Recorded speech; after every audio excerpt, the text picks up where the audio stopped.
और सबसे बड़ा ताजुब वो इस बात का हुआ कि इस नंबरों की जो ये नदी चली ना, इस नदी में जो हमारी ओरिजिनल कैटेगरी थी वो तो गायब ही हो गई। सेकंड डिवीज़न और थर्ड डिवीज़न तो कोई मिला ही नहीं है।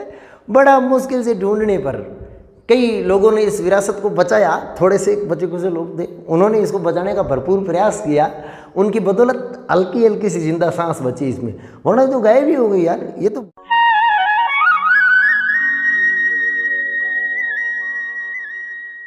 नमस्कार गाइस, कैसे हैं आप लोग? झकास मस्त एक बार फिर से हाजिर हैं नए वीडियो के साथ आप लोगों की सेवा में। हाल फिलहाल के दिनों की यदि बात की जाए तो पिछले कुछ दिनों में बैक टू बैक 2-3 घटनाएं ऐसी घटित हुई जिनकी चर्चा हर व्यक्ति की जुबान पे थी। सबसे लास्ट घटना 12th क्लास का रिजल्ट। नाम सुनते ही चेहरे पे हंसी आ जाती है, दिल के अंदर एक अलग ही फीलिंग आती है ना। एक 12th वाले रिजल्ट को देख धूम धड़ाके के साथ चर्चा हुई, और होनी भी चाहिए। जिस तरीके से नंबरों का बांध टूटा है, बाढ़ आई है, चारों तरफ नंबर ही नंबर फैल गए भयंकर तरीके से। मतलब कोरोना जब भी देता है छप्पर फाड़ के देता है। नदियाँ की नदियाँ चली, रेले का रेला चला नंबरों का। किसी से भी देख लो, किसी की मुँह 90 से कम तो कोई है ही नहीं। जिससे टक्कर खाओ रिजल्ट वाला 90, जिससे टक्कर खाओ रिजल्ट वाला 90। बड़ा धूम धड़ाका है ना। नंबरों का ऐसा विस्फोट जिंदगी के अंदर न तो पहले कभी हुआ है और न कभी आगे इस प्रकार का विस्फोट होने वाला है। इस घटना के बाद माहौल बड़ा हास्यास्पद हो गया, बड़ा व्यंग्यात्मक हो गया। लोग अपने अपने तरीके से इसकी व्याख्या कर रहे थे, और होना भी चाहिए था। माहौल ही ऐसा था। उस आदमी के, उस व्यक्ति के भी 90 बढ़ रहे हैं जो 90 को ऐसे लिख दे 0-9, वो भी 90 क्रॉस हो गए। क्या माहौल था यार। और वो खर्चा न पानी, ये स्टूडेंट की तरफ से ठंडा न रेड बुलन हिलन आगे तो दपट्टी उड़ई, जाके बुनी खर्चा। बड़े ताज्जुब की बात है, कोई अपने ठगीजने पे इस प्रकार से खुशी कैसे मना सकता है? खुद के ठगीजने पे इतनी खुशी या तो बचपन में जान चढ़ते समय हुई या फिर यहाँ हुई। दोनों जगह ही पता नहीं चला कि हम ठगी चुके हैं, लेकिन हमारे साथ धोखा हो चुका। मतलब नंबरों का ऐसा रेला चला है। कई मार्कशीटें तो 110-150 की स्पीड से भाग रही थी नेट पे, कभी इस ग्रुप में कभी उस ग्रुप में, धुआंधार कर देना। जबरदस्त क्या एडिटिंग। हालांकि वो एडिटिंग का कमाल था, एडिटिंग वाले को भी सलाम है भाई, कितना मनोरंजन आपने मतलब हर आदमी का किया। ज़बरदस्त माहौल रहा। और सबसे बड़ा ताजुब वो इस बात का हुआ कि इस नंबरों की जो ये नदी चली ना, इस नदी में जो हमारी ओरिजिनल कैटेगरी थी वो तो गायब ही हो गई। सेकंड डिवीज़न और थर्ड डिवीज़न तो कोई मिला ही नहीं। बड़ा मुश्किल से ढूंढने पर कई लोगों ने इस विरासत को बचाया। थोड़े से बचे कुछ लोग थे, उन्होंने इसको बचाने का भरपूर प्रयास किया। उनकी बदौलत हल्की हल्की सी जिंदा सांस बची इसमें, वरना तो गायब ही हो गई यार। ये तो बड़ा घोटाला हो गया ना इतना सारा। ऐसे कैटेगरी को अपन गायब थोड़ी कर सकते, फिर हमारा मतलब ही क्या रहा। और वो जोक चल रहे थे, केड़ा कांटा केड़ा तार, सूर्य पुग्यो 90 पार। सूर्य 90 पार ले गया है, सूर्य को घसीट के ठिल्ड करके 90 पार ले जाया गया है। यदि सूर्य 90 पार जाता तो परीक्षा तो पहले भी हुई थी और आगे भी होगी। सूर्य इतनी हुआ है, देख लेंगे सूर्य कितना आगे और 90 पार होकर के दिखाते हैं। नंबर की रेलम पहल में धोखा तो उनके साथ हुआ है जो सरपंच और उप सरपंच बनने के चक्कर में मंच पे खड़े होकर बड़ी बड़ी घोषणा करके चले गए। 80% वालों को ये, 90 ऊपर वालों को ये। उनके साथ एक बहुत बड़ा धोखा हो गया। शायद ही दिखे वो अगले 1-2 फंक्शन तक स्कूल में। इसका मतलब ये नहीं हम भामाशाहों का मजाक उड़ा रहे हैं।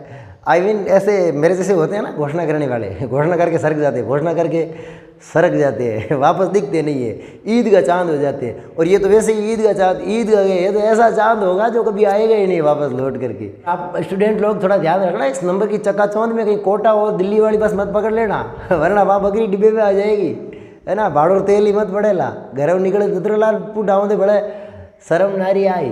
तो थोड़ा संभल के, थोड़ा इन परसेंटेजों को एनालिसिस करके, इन परसेंटेजों का थोड़ा विश्लेषण करने के बाद अपना अगला कदम बढ़ाएं। कोई ऐसे सब्जेक्ट में ना फंस जाएं इनको देख करके, वरना मामला गड़बड़ हो जाएगा। हल्के फुल्के अंदाज में बोल रहा हूँ, लेकिन इसका अर्थ कतई ये ना निकाला जाए कि भाई गुरुजी ने रिज़ल्ट का मजाक बना दिया, ये कर दिया वो नहीं। मैं हकीकत बताने की कोशिश कर रहा हूँ। जो आपके साथ 2 सालों में जो धोखा हुआ है ना, 2 साल जो आपके खाली निकल गए, जिसमें आपकी जो नुकसान हुआ है उसकी भरपाई आप सीरियस होके करें तो होगी। यदि इस मार्कशीट को आधार बना के अपन बैठ गए ना तो इसकी भरपाई संभव नहीं होगी। जितना घाटा यहाँ हुआ है उससे और ज़्यादा घाटा आगे भी हो जाएगा। इसलिए ज़रा संभल के चलिए जनाब, कहीं पर भी धोखा हो सकता है। घाटे की पूर्ति करना अति आवश्यक है।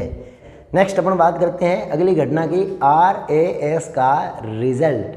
अपने तो अपने होते हैं, क्यों क्यों क्यों, सही है ना? हो जाता है साहब, बड़ी बड़ी सिटियों में छोटी मोटी बातें हो जाती है। इस एग्ज़ाम की भी जो मार्कशीट जारी हुई थी उसमें 2 मार्कशीट इधर उधर भाग रही थी नेट पे। एक था ऐसा 100, 125, 112, 117 नंबर और नीचे इंटरव्यू में 25 नंबर। उसी के समानांतर दूसरी मार्कशीट दौड़ रही थी 70, 75, 80, 85, इंटरव्यू में 80 नंबर। ऐसी कुछ 2 मार्कशीटें दौड़ रही थी जो कंपेरिजन कर रहे थे लोग। इन 2 मार्कशीटों को देखने के बाद एक बात क्लियर हो जाती है कि यदि इंटरव्यू बोर्ड का मेंबर ये चाहता है कि मैं अंदर जाऊं, मैं अधिकारी बनूं, अफसर बनूं, तो मेरे से पूछेगा कि तेरे ताऊ का नाम बता। और यदि वो ये ठान ले कि इसको नहीं बनाना है चाहे कुछ भी हो जाए, तो वो पूछेगा मेरे ताऊ का नाम बता। अब उसके ताऊ वाले नाम में अपनी गाड़ी तो फंसेगी ना। तो इससे ये सिद्ध हो जाता है कि केवल इंटेलिजेंट होना ही पर्याप्त नहीं है, आपकी अभिव्यक्ति भी अच्छी खासी होनी चाहिए। आपका बोलने का तरीका, आपका जवाब देने का हुनर, आप किस कंडीशन को कैसे हैंडल करते हैं, ये चीज़ भी बहुत मायने रखती है। और उसके साथ साथ पहचान तो मायने रखती ही रखती है, ऊपर तक होनी चाहिए जनाब, वरना बहुत मुश्किल है। मैं तो यही कहूँगा जनाब, यदि आप ज़िंदगी में प्रगति चाहते हैं, आगे बढ़ना चाहते हैं, तो अपनी जीत के दम पे बढ़िए, किसी को हरा कर मत बढ़िए। आपकी प्रगति में, आपकी विकास में आपकी जीत की खुशबू महकनी चाहिए, न कि किसी की हार की बू आनी चाहिए। यदि किसी के हार की बू आती है आपकी प्रगति में, आप बहुत ऊपर तक पहुंच जाते हैं, फिर भी आप कभी शांति से अपने आप को ढंग का जवाब नहीं दे पाएंगे। कभी पूछना आँख बंद करके, और यदि खुशबू है तो फिर आपका जीवन हमेशा महकता रहता है। तो जनाब, किसी को हराना नहीं, जीतना सीखिए। मेहनत दूसरों को हराने के नहीं, खुद के जीतने के लिए करिए। फिर देखिए क्या खुशी मिलती है, उसी काम की, उसी प्रगति की एक अलग ही आयाम निकल के आते हैं। तीसरी और लास्ट घटना, मौत के पैगाम को बाहों में लिए यमराज को न्योता देती, अपने परिवार की खुशियों को उजड़ने के लिए बुलावा देती 2 सरपट दौड़ती गाड़ियाँ, और उन पे युवाओं के द्वारा किया गया एक शर्मनाक डांस जैसा वाक़या सबके नज़रों में आया होगा, सब ने इसको देखा होगा। ये वो युवा थे जो किसी देश की ताकत होते हैं, किसी देश का भविष्य होते हैं, समाज के कर्णधार होते हैं, अग्रपथ पर चलने वाले होते हैं। उनके द्वारा इस प्रकार का जानलेवा वीडियो बनाना और उसको इंटरनेट पे अपलोड करना, और इससे भी ज़्यादा शर्मनाक ये था कि स्टूडेंट लोग, युवा लोगों ने इस वीडियो को इस तरीके से गर्वपूर्ण माहौल के साथ शेयर किया, जिस तरीके से ये ऐसे वाली इमोजी, ये ऐसे वाली इमोजी टक से मौत को छू के वापस आ जाते हैं कि गानों के साथ, जिस तरीके से इसको वायरल किया, ये बहुत ही शर्मनाक घटना है।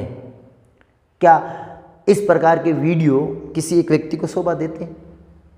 खुद की जान जोखिम में डाली, अपने परिवार की खुशियां जोखिम में डाली, कितने सुहागनों का सिंदूर जोखिम में डाला, अपने बच्चों के अनाथ होने का पैगाम लेके सड़कों पे दौड़े, उनको अपन एक आदर्श के रूप में प्रस्तुत कर रहे हैं, अपने स्टेटस पे जगह दे रहे हैं, वो भी पूर्ण गौरवमय माहौल के साथ। कदापि नहीं, रॉन्ग साइड जा रहे हो जनाब। इस तरीके का माहौल बिल्कुल भी उचित नहीं होता।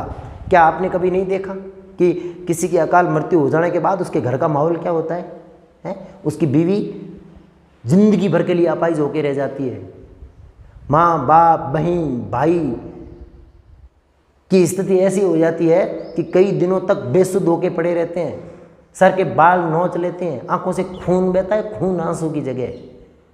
क्या आप ये सब अपने परिवार के साथ देखना चाहते थे?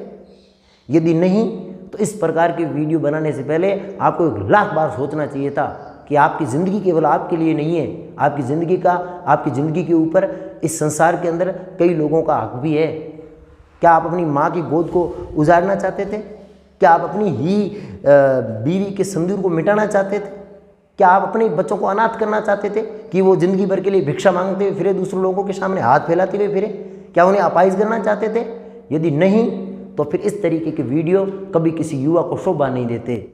ये सब कुछ जितना भी होता है ना, ये केवल और केवल नशीले पदार्थों के कारण होता है। इसके चक्कर में रहे तो एक दो होंगे जिनके पास इतना माल है, जिनके पास इतनी गाड़ियां हैं तोड़ने के लिए, बिखेरने के लिए, लेकिन कुछ राह भटके युवा भी इनकी संगत में घूमते फिरते हैं। ये तो 4 दिन के मेहमान रहते हैं, फिर खुद के पैसों से सब करना पड़ेगा। बहुत पछताओगे मियाँ, बहुत पछताओगे। रॉन्ग साइड है, इस साइड में जाना नहीं।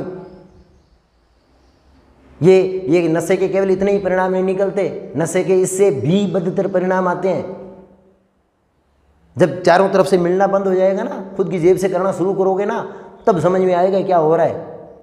इस नशे की जड़ें बहुत गहरी हो जाती है, और जब गहरी हो जाती है तो इसके परिणाम बहुत उलट निकल के आते हैं। ज़्यादा दूर जाने की ज़रूरत नहीं है, एक बहुत तुरंत और पास की घटना है। एक लड़का इसका आदी हो चुका था। जब कुछ नहीं मिला तो रात के समय अपनी बाड़े में से भैंस को उठा के बेच दिया। हेरिया मुर्गी मागी ले बाल्टी नेणों को हाथ खावे मेड़ लाऊं जा जाके मैं तो रोड़ो ही गायब है। हेलो कर पूछे तो आवण लाल ही गायब है। 2 घंटा बाद में आ गई दूध दड़ो टी टी बजावे लिया हो लावे के नेणो लीवड़ी वो खूंटे तो मेड़ नहीं रही है। ऐसी हालत हो जाती है। धनियों बच के रहो इनसे, यह बहुत ज़्यादा हानिकारक, बहुत ज़्यादा घातक है। बढ़ना ही है तो समाज के युवाओं के पथ प्रदर्शक बनिए, उनको पथ भ्रष्ट मत करिए। कोई ढंग की चीज़ करिए जिससे आपसे लोग प्रेरणा ले सकें। और जो ये स्टेटस लगाने वाले जो महान आत्माएं थी ना, उनके लिए भी संभलो, जरा संभलो, काम ढंग का करो। कर ही रहे हो मेहनत तो अच्छे तरीके से करो, उल्टी सीधी ना करो। रॉन्ग साइड में जाने से किसी का कोई फ़ायदा नहीं होता है। Thank you very much. मिलेंगे किसी नए लेसन में, तब तक के लिए खुश रहिएगा।